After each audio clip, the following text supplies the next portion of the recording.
Now, a professor of political science, Dr. David Damore, has identified voter apathy as a major threat to democracy in America.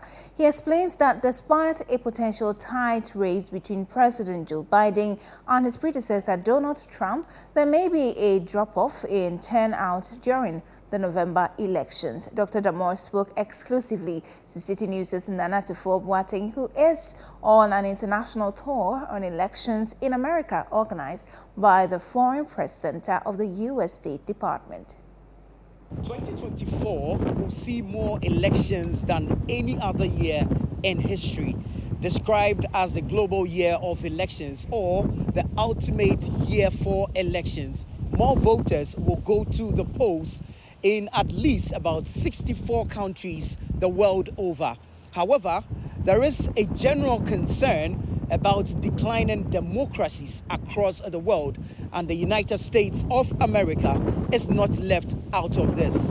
Dr. David Damore is a professor of political science and the executive director of the Lindsay Institute, and he explains to us the current state of democracy in the United States of America.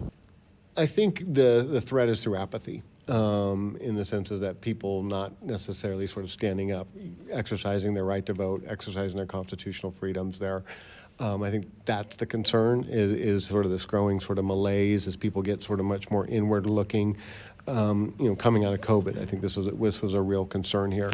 Most Americans are going to be ignorant about what's going on across the globe in terms of the retrenchment of democracy there, but you certainly do see that across the country there, and that's why I think there's a lot of concern in the world community about, does the U.S. join that, where we've always been sort of the beacon of democracy. As the country heads to the polls in November, Dr. Damore explains to us the dynamics and demographics involved and how these are expected to play out. You sort of think about, with Trump, with this sort of make America great again, right? Let's just go back to in the past, this sort of ambiguous past, and everything was great. The reality, of course, is that was when whites, males, were running everything there, and that they're trying to and then that is in direct tension with the growing demographic change in this country. Increasingly diverse. As I said, the country's going to look like Las Vegas in 2050, no matter who the president is there, no matter what the immigration policy. That's just the way it's going to be there.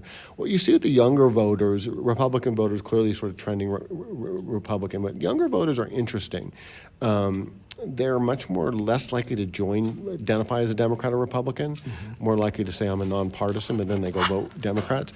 And the animating issues for them are, different. Their environment, very, very important.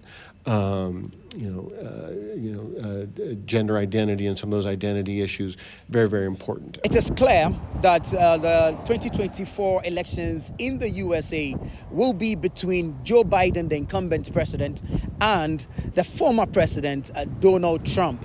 However, for the electorate, it is their expectations that their policies, irrespective of who win the elections, will favor them. Reporting from Las Vegas in Nevada, here in the United States of America, my name is Boateng for Citi News.